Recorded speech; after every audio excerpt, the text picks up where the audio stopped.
And there's a great story in the continuing Exodus story, the story of Moses and the Israelites, where Moses has led his people away from the tyrant and away from their own slavery, because there's a dynamic in that story between those two things. No tyrants without slaves. Or you might say no tyrants without willing slaves.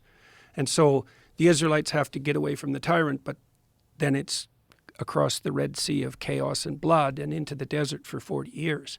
You don't escape from the tyrant if you're a slave without paying a price, and maybe for 3 generations. It's rough. So Moses is trying to get these people to stop being slaves and to take responsibility so they don't need a tyrant. And so he's kind of got there, and they're on the edge of the promised land, right? And so they're almost at the end of their voyage, and they run out of water. They're still in the desert. They run out of water, and they get all whiny and bitchy about the fact that they had to go across the desert and that it was way better under the tyrant, and that Moses is nothing but a corrupt patriarch, and he's only power mad, and they foment some rebellion. And anyways, it's a pretty ugly situation. And the Israelites go to Moses and they say, look, we're really starving. We're thirsting for water. We're going to die. Do you think you can have a chat with God, see if he'll do something about this? And God tells Moses to go to some rocks in the desert and to ask them to bring water forth. And so he goes with his people to these rocks, and instead of asking, he takes this staff of his.